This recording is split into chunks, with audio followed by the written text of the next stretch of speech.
Okay, we have a number of reports during public comments. First, we'll start with our monthly report by Mr. Curtis, President of the Downtown El Centro Business Improvement District. Thank you very much. Tom Curtis, 593 Main Street, 1710 West, or 1581 Lynn Road. Going to be a short report tonight, as my reports go. We have just kind of an overall things going on downtown. Tomorrow morning at 7:30, as I'm sure Councilman Sanders knows, we're having a meeting for the SBDC at the venue on Main. Isn't that tomorrow morning at 7:30? I thought it was in the evening, Mr. Curtis. I thought it was too, but somebody told me this morning, they said, I'll tell you who it was, Javier said we're having coffee and donuts at 7:30 in the morning. And I said, man, I sure thought it was in the evening. So maybe we can clarify Well, that. I would hope someone would get, I had a call from an individual today and they led me to believe it was 6 o'clock in the evening. That's kind of what I thought. Well, I'm We'll get showing up. together. I'll let you know. Yes, I'm coming at 6 p.m. Yeah, that's when I figured to be there. Okay. It's tough enough for me anyway. Anyway, that's kind of a personal thing, but we're having that, and they got all set up for it. It's all ready to go down there, and I'm really pleased to see the venue begin to take off. And I think that Lance Hicks, that owns another business downtown, is now leasing that building, and he's going to leave it the venue on Main, and that's my understanding of it. And so. Well, while we've had a couple of move-outs, we've had some changes. A&M Copier moved out of the downtown. They went over to the strip mall over here, and we've lost a couple of people down there, but things are still surviving pretty well, and we do desperately need the Business Improvement District to be reinstated if we can get that done. We did, however, get our lights up, and I don't know if any of you have driven down there since the IID put the lights up, and we thought originally it was going to cost us $5 a month for the lighting per light, and instead they came by and said it wasn't going to cost anything. They're putting them up for free, and they're supplying the power to them. So I'm really glad about that. What I'm not too happy about is that everybody didn't take advantage of the program, but we did. Brooks did. Several. You go down there, you'll see the ones that are really bright. There's the ones that are the yellowish kind. They were there before. And I thought that's what these were going to be, but they're not. They're very bright, and they light the sidewalks up really, really well. And I know that they had like 100 and, what was it, Marcella? Is Marcella here? Anyway, they had 176 that they were going to allow us for the downtown, and some of the businesses just wouldn't go along with it. And I don't know why. You're looking at me like, why, huh, Cheryl? And I don't know. I can't tell you why. I pumped it as much as I could, and I just couldn't get people to go along with it. But I'm glad we did, because right on the corner it's really well lit now. On Larry's corner it's really well lit, and so we're proud of that, and hopefully we'll get somebody to get back down there. I think it's a one-time thing with the IID, but when they see the amount of light there is there, maybe they'll change their mind and come back down and help us out. Mr. Curtis, you provided an email or a memo to Ms. Piedra having to do with the financial health of the bid dated October 31st. In your report, you noted that there was a second theft of electrical equipment. Yeah, there was. It just happened probably 3 or 4 weeks ago, and we're just going to have to take this one on the chin. As things get a little tighter, we had it pretty well barred up and everything. But they took a weekend to go in and to prove their, I don't know what. We have a lock on the front door that you just can't get through. So what they did was they took the nuts and the washers off the lock from the inside. They went in through a window, and they took all the materials that we had there to keep them out. They took them with them when they left. And so then they went in and took those off and laid them very neatly in the floor, just like saying, you're not going to keep us out. So we're making other arrangements. We hadn't picked up the other materials that the city helped us to buy. We haven't picked those up yet, so we still have those. So we have more than enough to do whatever we want to do down there. And they didn't take any of the distribution boxes. All they took was the wire. I think that the mayor and I and other council members had suggested some outreach efforts with regard to the downtown businesses, hoping to build that momentum. Yeah. As you were saying, if we're going to do a renewal come next spring, we're going to need to see that support, I believe, of the downtown merchants. So what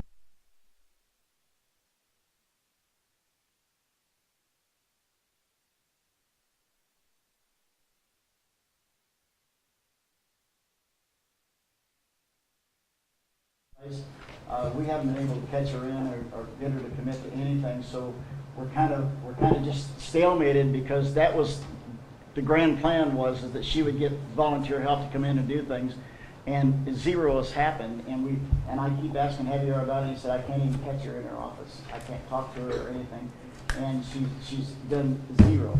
So, and if she's done anything, I don't know about it, and I pretty much know everything that goes on down there. And so now we're looking around for, we have to replace Javier because he went through work for the SBDC, and so we have to replace him and get another chairman to go out and try to get some folks to come up and volunteer to help put something on down there to bring the business focus back into downtown. So it isn't all dead. I mean, we're still doing a lot of things down there, but to get the support of the downtown people, I think we needed to look at a different venue. Is exactly what Councilman Sanders was saying, and it didn't look like that worked out very well. So we'll try to do it another way.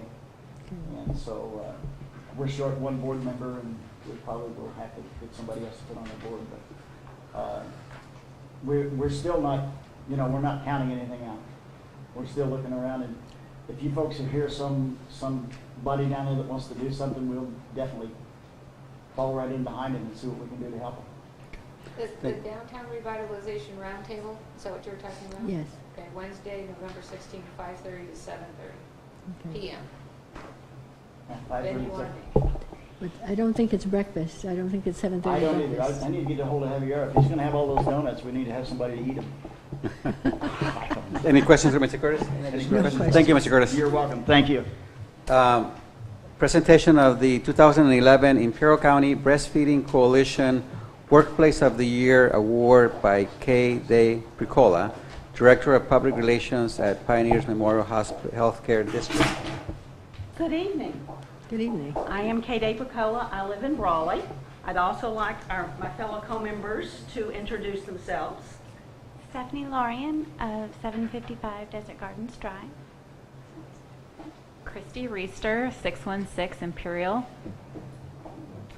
We are pleased to be here to present to you an award.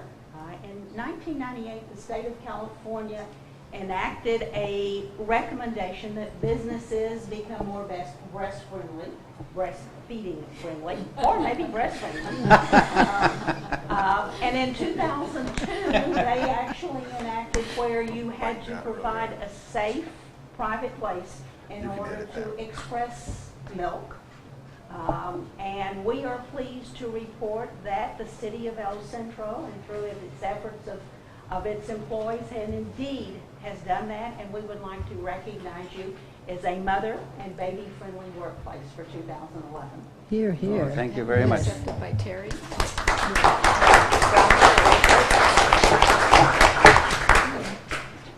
May we present this to Mayor, Mayor? you gotta take it. Come on, you.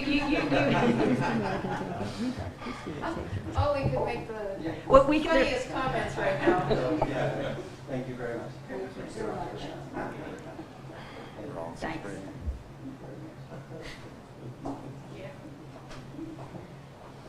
That's because of those outstanding policies. This is a family-friendly city, no doubt. Great job, HR Director, City Manager. Thank you very much. Okay, item number 3, presentation by Roger Tuback regarding the appointment of City of El Centro's representatives to the Imperial County Abandoned Vehicle Abatement Services Authority. Good evening. Thank you for the opportunity to make a presentation tonight. The Imperial County Abandoned Vehicle Abatement Services Authority was created in 2002. Put the mic a little closer, Mr. Tuback, please. Thank you. The Imperial County Abandoned Vehicle Abatement Services Authority was created in 2002 as a joint powers agreement between the County of Imperial and the cities of Brawley, Calexico, Calapat, El Centro, and Hopeville. The purpose of the ICABASA, I refer to it as ICABASA, is to establish procedures for the abatement and removal of abandoned vehicles, wrecked, dismantled, or inoperative vehicles. The ICABASA is funded by a $1 surcharge added to all vehicle registration fees. The ICABASA Joint Powers Agreement briefly states that the ICABASA is governed by a board of directors selected by the members of the service authority, the members being the cities and the county. The board shall consist of one non-elected official representative and alternate from each agency for a term of 4 years. County representatives shall be appointed by the County Board of Supervisors. City representatives appointed to the board shall be selected by the City Council of each participating city. The duties of the Board of Directors will include, but are not limited to, preparing and recommending to the County Board of Supervisors and City Council's action regarding the abandoned vehicle abatement program. Now, I wanted to be able to bid on the contract that the ICABASA enters into with a private company to provide abandoned vehicle abatement services. I requested that I be allowed to make a proposal for 2010, calendar year 2010, and the calendar year 2011. In 2010, I was told that there wasn't enough time to go out for RFPs, and they decided to award the contract to the company that had been doing it. This company is located outside of Imperial County, and they don't employ any local employees. In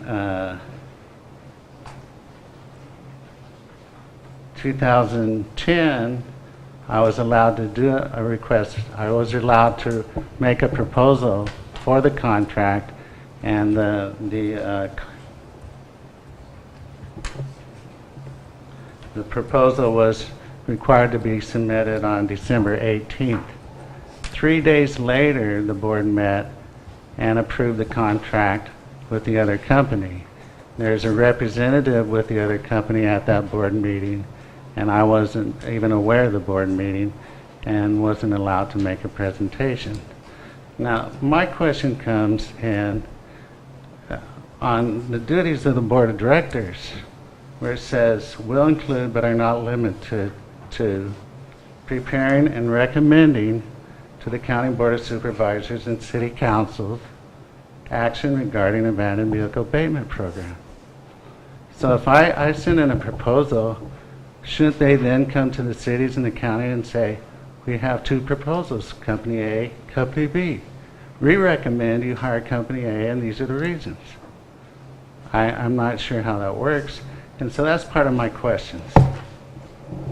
And so the series of questions I have are, when were the City of El Centro representative and alternate to the ICABASA Board of Directors appointed by the City Council? Another question I have is, if the city's representatives had exceeded their 4-year term, shouldn't the City Council then appoint a new representative and alternate? Has the ICABASA Board of Directors prepared and recommended to the City Council any action regarding the contracts or service agreement it enters into? How would the City Council be involved in recommending approval of the annual contract entered into by the ICABASA Board of Directors? And then after the contracts are approved by the ICABASA Board of Directors, are these contracts then submitted back to the City Council and the County Board of Supervisors? Does the ICABASA have an annual audit? And are the audit reports being submitted to the El Centro City Council? And how has the ICABASA Board of Directors monitored the company they contract with to verify compliance with the terms of the contract?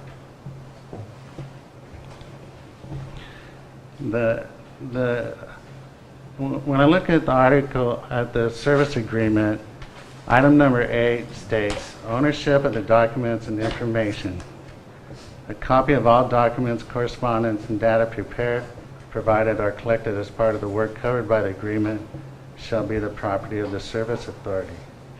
And the Service Authority can ask for these documents, but are they getting them? I went to a board meeting and I didn't see those documents. I saw some tables and charts, but I didn't see letters that were sent out. Part of what the contract entails is you drive around and look for abandoned vehicles. When you see them, you get the vehicle owner's name from either the license plate or the VIN on the vehicle. And you get the property owner's name. And then you send out letters saying that this is an abandoned vehicle. You either need to fix it or tow it away. And then you follow up 10 days later, see if they complied. If not, you send out more letters. And eventually, it can be a forced abatement where the ICABASA board has a towing company go out there and tow the vehicle away. Well, you've got a lot of documents that are being mailed out. Does the ICABASA board even get copies of those documents? Or are they being kept by the contractor? You know, I think this is one of the essential parts of oversight of the contracting agency to see if they're doing what they say they're doing. But my biggest question is, if you got a contract like this, it's not a difficult contract to perform. It's not like building a fire station. It's not like constructing a skate park. You know, there's simple tasks that you can do, and it's not difficult. So why not bring this contract back to a local company? So those are my questions. Thank you. Questions, comments, Mr. Duran, are you able to address any of the Mr. Chubak's questions at this point in time? I would defer that to Ms. Birdsall, who is the representative for the city at that committee. That is the Joint Powers Authority that we are a member of. I guess my question to Ms. Birdsall would be, are you prepared at this point in time to give us a verbal presentation or response, or should we direct staff to come back at a point in time with a written response? If you want a detailed response, that would be the more appropriate. Okay. Just a brief overview. Just a brief overview, if you would, Ms. Birdsall. And then perhaps we could request that staff then bring this back as an agenda information item that answers each of Mr. Tubak's questions. But if we could have an overview. Just as an overview, we did go out with an RFP. Mr. Tubak did respond to the RFP. County Council, who was the council at the time of that meeting, where it was just the committee and not the other vendor, determined that he did not fulfill the requirements within the RFP, and that's why it was not, the contract was not awarded to him at that time. Was his proposal deemed non-responsive? Yes. Okay. And then the following year, and for this coming up year, we were able to, because of the contract, extend it by 1 year since we didn't have time to go out for an RFP as well. And the committee is made up of staff from different Jurisdictions. cities in the county. And it was, we didn't have enough time to prepare that, and County Council is who sits in these meetings, and they were not able to do it as well. So we do have a meeting in December, and we'll address those issues once again. Okay. I'm sorry. I was thinking it might be then appropriate if Mr. Tubak would consider December, what's the date? I believe the 14th. The December 14th, and it'll be held at the Board of Supervisors chambers? No, it's at County Planning. At the County Planning Department, and that location is? I have sent him the address. Oh, he and has the He information? has all of that, Okay. yes, yes. Okay. I responded to his request for information. Thank you. And then I will follow up with additional information provided through the city manager. We don't use this program here in the city of El Centro for a variety of reasons, which we'll be discussing at the Community Enhancement Committee tomorrow. Very good. I had two very quick questions, Ms. Birdsall. So one is the quality of the service provided by the particular vendor, if you could comment on that, and also the cost. Is it being done at what we feel is a competitive, market competitive, reasonable cost? Quality of service and cost.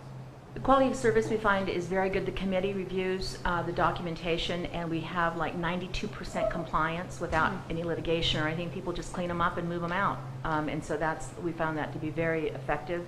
CoEC, Brawley, and the County of Imperial are the 3 participants fully engaged in this right now.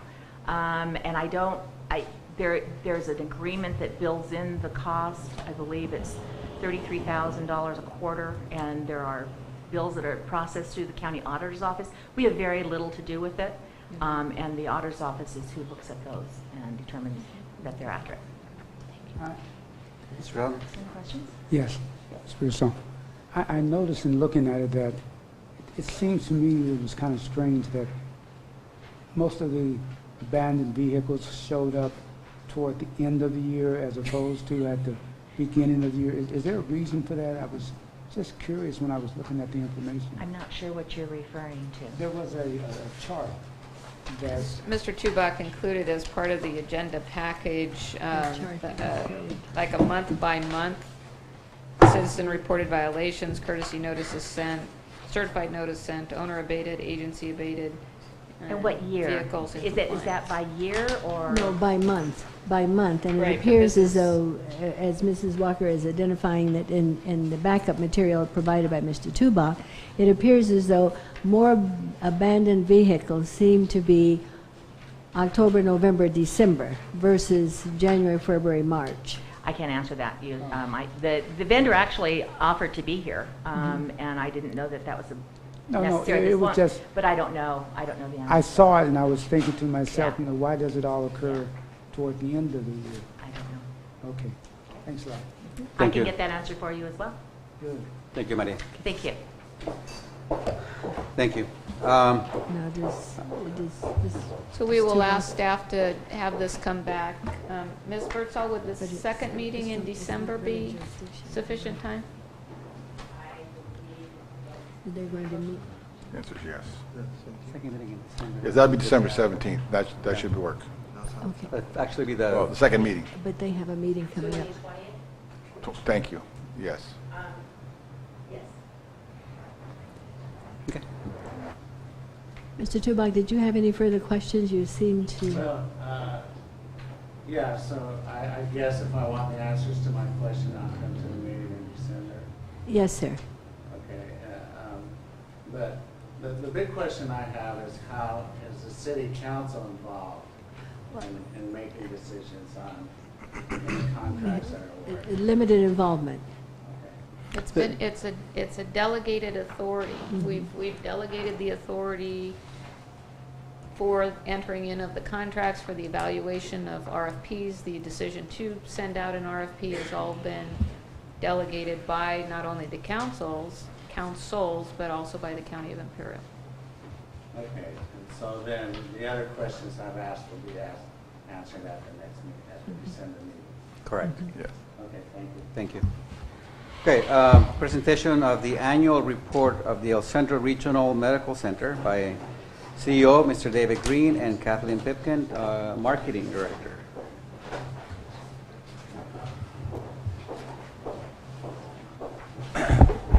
Good evening. Good evening. We have the new annual report that's hot off the press that we'd like to present to you. It's been a compilation of things that staff's worked on, and I've asked Alex to come too in case you have questions on any of the financial issues, since we weren't here for the audit presentation. So we thought we'd be here in case you have any other questions on it. At this point, we kind of thought this year we'd be presenting the audit and this together, but I guess we were mistaken on that. So next year, hopefully we can combine them. So the annual report for the fiscal year ending 2011 is before you, and in that report we have the current board of directors, a little information about things that have transpired in the last fiscal year, and the current chief of staff and the officers of the medical staff, and then a little information about things that we've done over the past year. So we're very proud of some of the things we've accomplished in the past year, improvements in the imaging department, in bringing to the community literally experts from all over the country that are readily accessible by the emergency room and the physicians here now, so you can have immediate access to readings by some of the top experts in the country, and changes that have been made in other departments. I'd like to, on the last page, it's got the org chart. I'd just like to point out on the last page, there are several new members of the administrative team since last year. Our new Chief Operating Officer is Tomas Virgin, and Alex was appointed this past year to the Chief Financial Officer after the retirement of Kathy Farmer. And then Linda Lawrence has just stepped into the role as our Chief Nursing Officer. And Brent Nielsen is stepped in the role as our Chief Human Resources Officer. Both Brent and Linda come to us with many, many years of experience in health systems in Southern California. Brent previously as a Regional Human Resources Director for Tenet Healthcare and some other major systems.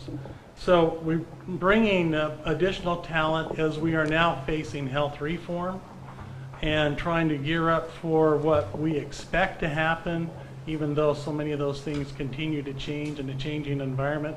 And whether you noticed recently, the Supreme Court is now reviewing whether or not health reform is legal and whether or not some of the changes in that law will take place. So we're preparing for the worst, though, so that we can be prepared to move forward into it. But for this year and the coming year, we expect it to continue to perform well.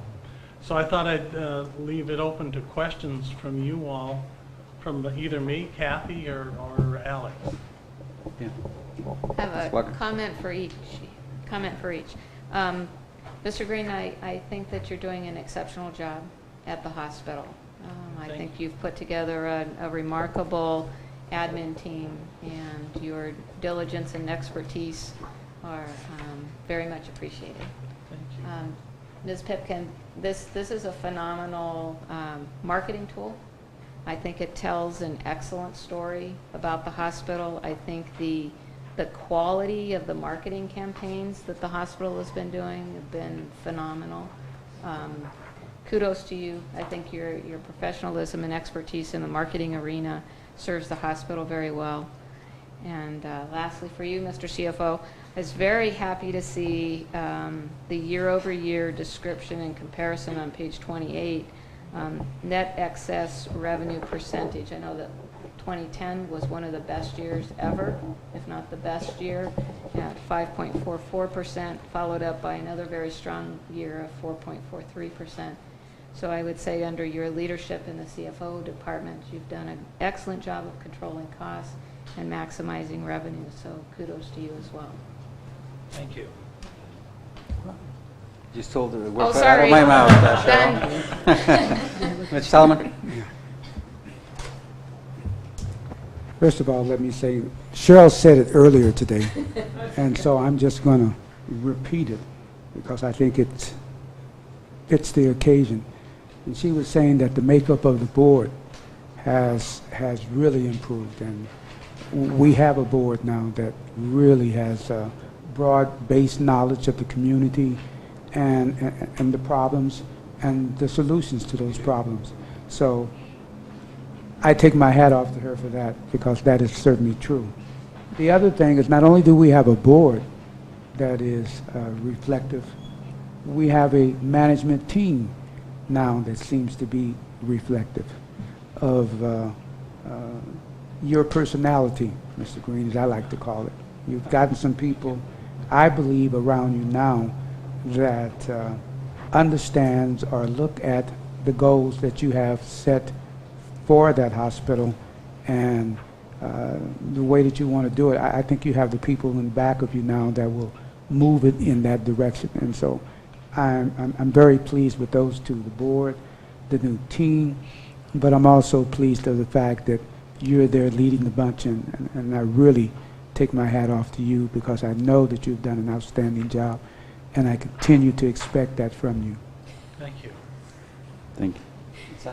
Yes, I have a question. You've had a lot of kudos, Mr. Green, so it's only fair that I balance this out for you.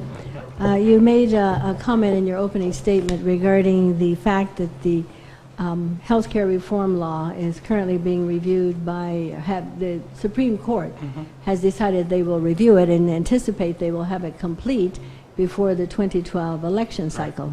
But I think that cycle has already begun. And in addition to that, you said you're anticipating the worst of this. So what would that look like? What is the worst of it? Well, in our, we had a little meeting Thursday with the chambers where we talked about what health reform has potentially in store for us and the challenges that are facing us in the next several years that include significant cuts in reimbursement for the services we offer. We were already seeing declines with some of the impacts in inpatient versus outpatient stays. You notice in the financials, significant increase in outpatient revenue versus inpatient. And that's a general direction that the entire country is moving. And we have to be ever vigilant in making sure we have those additional services that need to be part of that package, which is the health home for the future. And then we have to make sure that we're continuing to improve the access to care, which is one of our biggest challenges, in bringing additional resources for physicians, because one of the things we have an acute shortage of is physicians in primary care. One of the challenges of health reform is creating even a bigger shortage in primary care. So we're working on some aspects to counteract that, to increase our primary care balance here with some work that we've been working on. I've talked to the mayor about and working in association with some hospitals that are out of the valley to tie in some a deeper bench, if you will, to work with, to be able to go to for resources to build our abilities. So the biggest challenge is going to be cuts in health care. So as Cheryl pointed out, Alex has been really good about banging down the truth of cost cutting is where we have to maintain ourselves and trying to keep our costs to a minimum, trying to reduce the overall expenses in the future. Because in 2016, if it doesn't change, there's a reduction in revenue of up to $6 to $8 million just from disproportionate share funding alone. Okay. However, I do feel that there are some things that we've done at the state level in working with the associations that are counterbalancing that. We have a new program this year that we got the non-designated public hospitals, city-owned districts, to be able to put IGTs or intergovernmental transfers up for matching funds that goes well beyond the disproportionate share tunnel that will give us the ability to continue to get the outside help. Our unique problem is balancing the care that we render for the uninsured, because being this close to the border, I don't believe that there's going to be that much insurance that's going to cover a lot of it, because some of our problems are well beyond just the uninsured. And those things will continue. So how are we going to balance it? I think we're going to balance it with some of these other issues that we're working together with both the state and national associations that we've had some success in the past year. And I see some continued success building there, as well as programs that will assist hospitals like us to prepare for and survive the storm.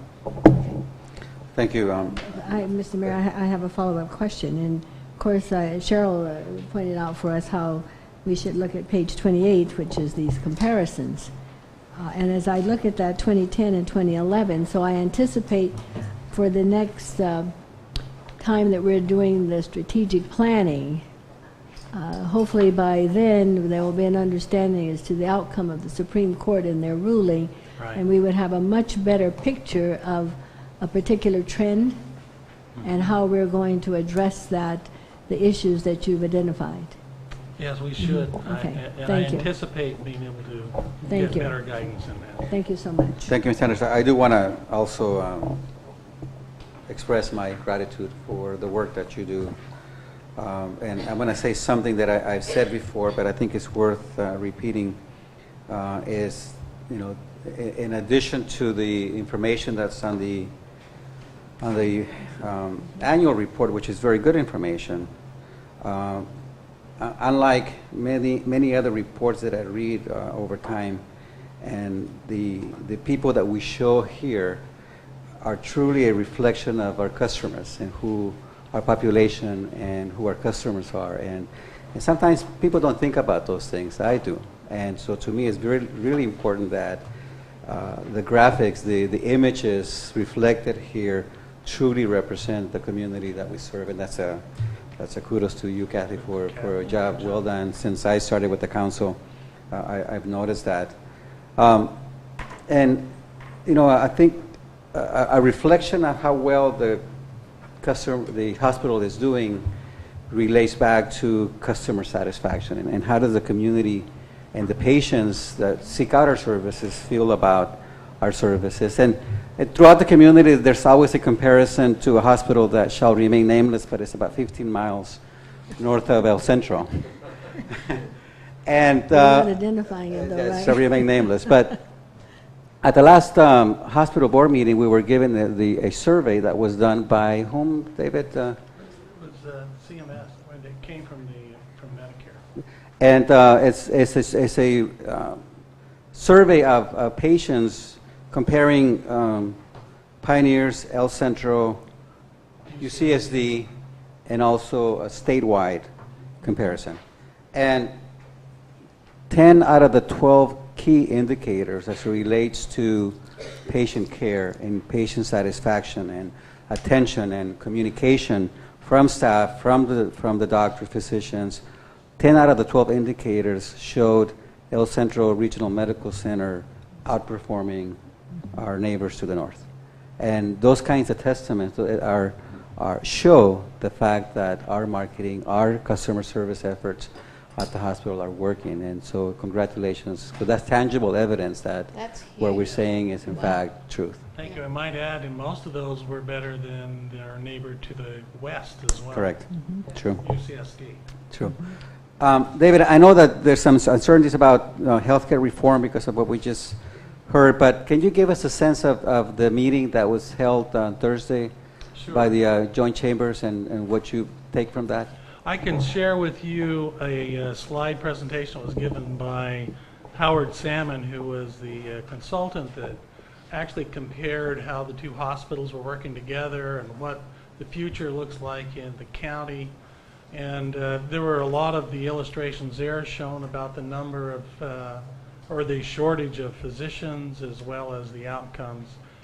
The presentation basically showed how if we consolidate our efforts and compete less but manage our resources better on a united front, it's what we're probably going to need to do to survive healthcare reform. And they took the form from now through 2020. And I showed a graph that took us to 2020 and the how our people are going to get their benefits through the California Health Benefits Exchange, how that's all going to be on the internet and everyone's going to be together in 4 different plans, which is proposed by the state currently, and the impact that's going to have on all hospitals. But the net result of that meeting was that we need to consolidate our resources and our assets in a sense to where we can minimize the loss of duplicate use. When we duplicate our efforts, sometimes we are not making maximum use of the assets we have available. So as the reimbursement gets lower, it means we have less money to spend duplicating efforts. So we need to find a way to pave that path for us both to be pulling the same direction and make sure that it's for the better of the Imperial Valley. And our staff feels very strongly we need to pull together to strengthen the Imperial Valley's direction. Right, and the the elimination or the reduction of that level of competition is going to result in better health care for our citizens. Can you remind me of the number that was used as the amount of health care services that get lost over to the San Diego area? It was about 36% is going over the hill for resources. Roughly 65-68% stays here between the two hospitals. The rest goes over the hill for their treatment. So as we consolidate and are able to offer more, it brings more of the revenue back into the valley. Yes, Kathy? No, I wanted to make sure you give an update. Oh, I need to update you on the clinic. Yes. And to help bring things together, the long-awaited rural health clinic that we've been working on 4th and Main is, anytime you drive by, you can see it's just about ready to give birth. And you will be receiving your announcement soon as we plan the grand opening gala for that clinic. Something you can all be proud of, since it spawned in this very chamber from a meeting we had a few years ago. Long in coming, but it's a beautiful building and it's coming together very nicely. I think it's something we can all be proud of, and it will serve the community well. We're looking at trying to maximize our ability to serve as many patients as possible and add whatever services we can in that location. And we're working hard to get that done. It is estimated to be done in the next week. Our occupancy is supposed to be in the next week and a half. So we plan on. We've already sent the application to licensing in. We hope that comes back before the end of the year. It all depends on when they get around to coming out to the valley and surveying it. But we're anticipating mid-December for that. So we're trying to plan a mid-December time frame for that grand opening. But it's a beautiful clinic, and thanks to the city for making available the funds that pulled that thing off the springboards and got the clinic going. Thank you very much. Anything else? Any other questions for Mr. Green or Kathy or Alex? Thank you. Congratulate them for standing so long. Thank you. Okay. Luis, do we have to take action on the city clerk resolution, you said? If you want to take action in public, I believe the city clerk would prefer that. Okay. Is there a motion to approve resolution 148, resolution of the City Council of the City of El Centro establishing the compensation for the city clerk? Moved by Walker, second by Solomon. Please ballot. Motion carries 4-0. Congratulations, Diane. Any items that wish to be pulled out of the consent agenda? None. Seeing none, is there a motion to approve the consent agenda as presented? Move approval. Moved by Walker, second by Sanders. Please ballot. That motion carries 4-0. Okay, a couple of appointments to the Planning Commission and Community Services Commission. I'd like to request that the council appoint Marcela Miranda to the Planning Commission. Move approval. I will second that. Moved by Sanders, second by Walker. Please ballot. Motion carries 4-0. If I could just make one comment, I appreciate Mayor Silva taking to heart my comment that I really wanted to see a woman appointed to the Planning Commission, since otherwise it would be all one gender, and I just never think that's a good idea. So Thank you. Thank you for Thank doing you. that. And to the Community Services Commission, I'd like to appoint Marta Macias, please. Moves mayor's recommendation. Moved by Sanders, second by Solomon. Please ballot. Macias, isn't it? Macias. Motion carries 4-0. Okay, public comments. Any member of the public that wishes to provide testimony at this point in time? No? We'll do away with the council recess.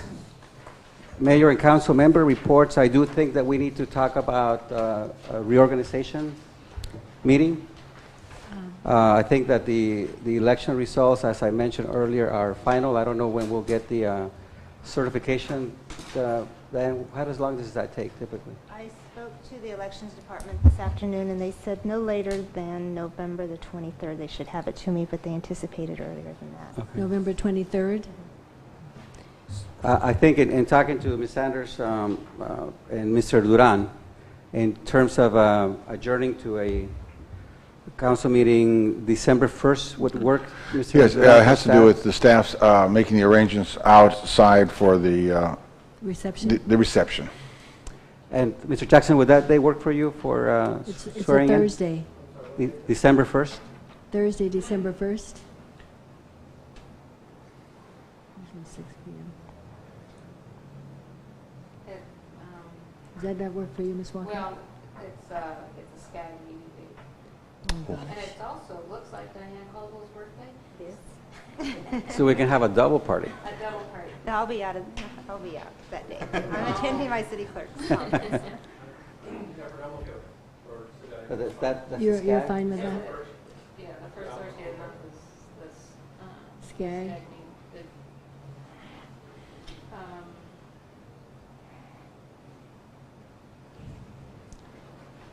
You think they will give you a pass? Or would you like to accept a pass? Yeah, if it works for everybody else, that's okay. Okay. Because if we did, Mr. Duran led me to believe that the 29th of November is a little fast. Yeah, or the following Thursday. The following Thursday would be the, what, 8th? That's, that puts us... I believe you'd have to do it before your next regular Yes. meeting. Okay. So our next regular meeting is December, I think, The- 6th?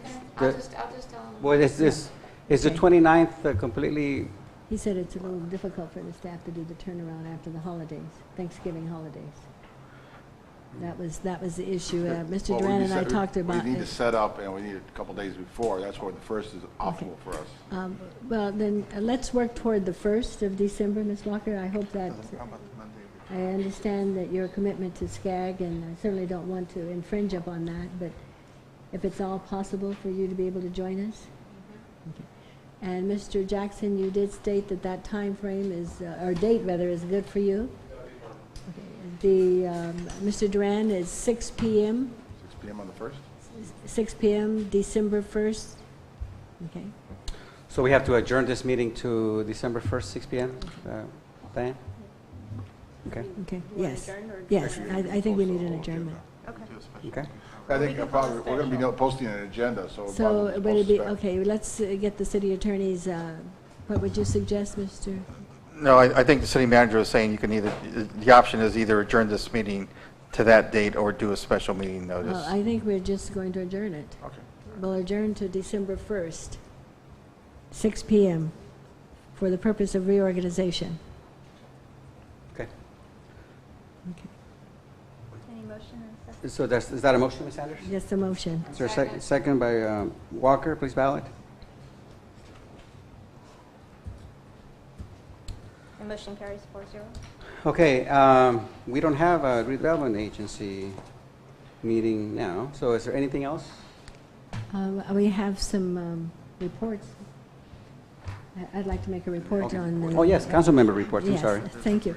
Unless you'd like to start No, someplace else. no, go ahead. Council members' reports, Mr. Mayor, I'd like to make the report on the National League of Cities annual conference that was held in Phoenix, Arizona, as your delegate, and I want to thank you very much for giving me the opportunity to serve in that capacity. I brought back, as you well know, resolutions, and this booklet is about, 100 and some 96 pages long, filled with multiple resolutions, all of which pass with minor tweaking. I pulled out a few just to discuss today because I thought these were most relevant to what's going on in our community. One was the closure of the post offices. NLC urges the United States Postal Service and Congress to prevent disproportionate impacts on cities and neighborhoods, predominantly in rural communities, as they do the reconstructions. We were concerned about, at least yours truly certainly advocated for that, the concerns it would have on a community the size of El Centro. If you're closing this or having some limitations, many individuals rely heavily on those postal services coming around, so that's one. The second one that I pulled out for to identify was calling for a balanced approach to deficit reduction. We know that there's going to be some structural change, and we are not opposed to that on the part of the National League of Cities, but we just wanted to make sure that as they go about that, they make sure that we look at the impact it may have on the homeowners who are underwater with their housing or going through foreclosure. The other one is the federal support for mutual bond insurance companies, and as we have done some bonding ourselves, we know the value and the importance of that. So that did pass, and we wanted to make sure that those essential services and projects that governments, municipalities normally issue bonds for are going to have some form of protection. And as we looked at these, I want to assure you that each one, we wanted to make sure that it did not have a mandate attached to it. So we didn't want to say, okay, now this is a new mandate, now who's going to pay for it? So this is clean policy that we were looking at.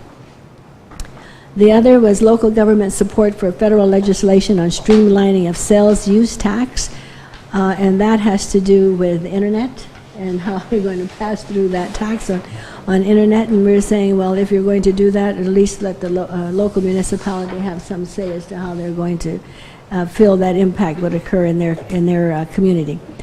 Another one was United Nations Conference on Racism and their resolution, and this was stemmed from what happened in Arizona with the immigration law.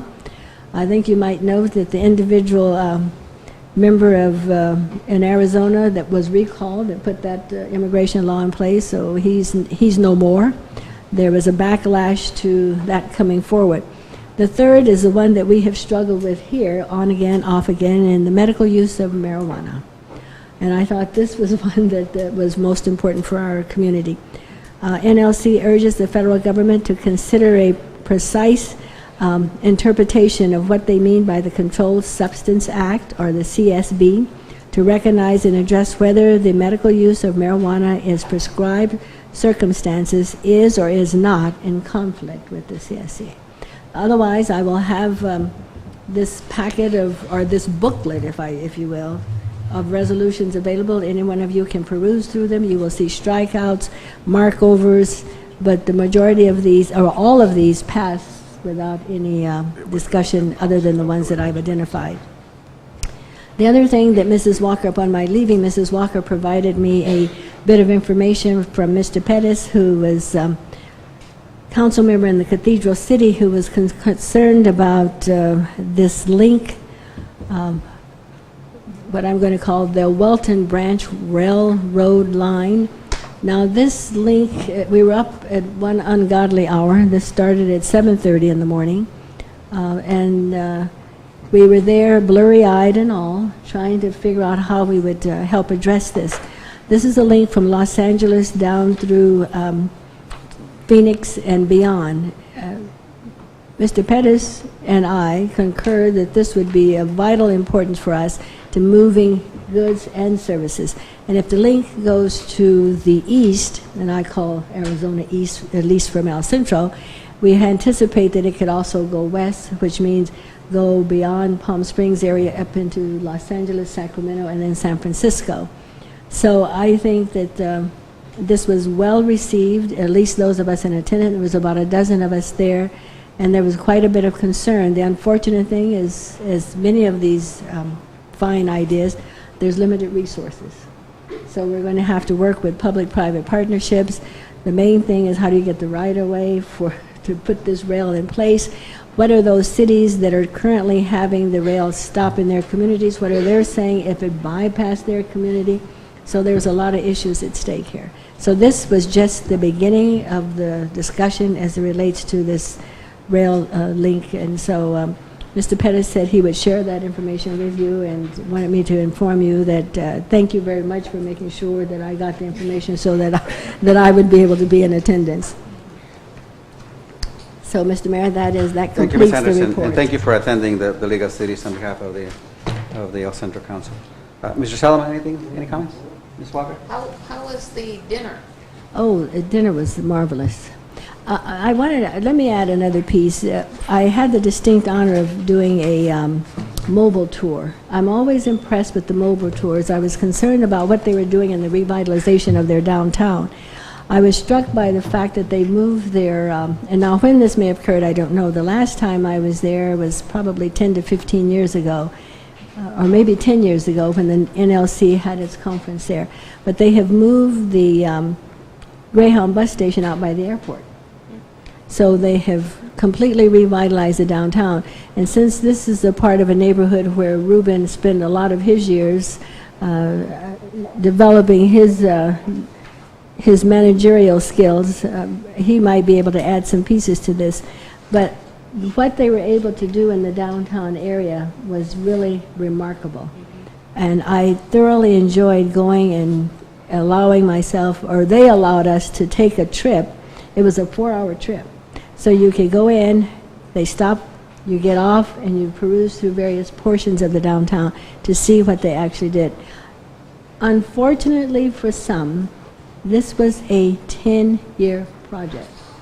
So they encourage us not to think in haste, that we must begin to work this piece by piece, block by block, but the revitalization of it is absolutely marvelous. Thank you, Ms. Anderson. Having no additional business to conduct, yes. Do I get a chance? Oh, Ms. Walker, sorry. First of all, I'd like to congratulate Ms. Sanders and Ms. Thank you. Mayor Silva on the stunning election success, and Mr. Jackson, who's left early, he can't do that in the future. Someone will have to tell him. I was hoping, though, that we would make sure that Mr. Edney's available on the 1st, because I think it's important for him to be able to participate, so if the city clerk could make sure that he's available. We do have the second meeting of our Community Enhancement Task Force tomorrow, scheduled for tomorrow at 11:30, with a very aggressive and extensive agenda. I was hoping perhaps we could email that to the council so they see the depth of the discussion that will take place tomorrow.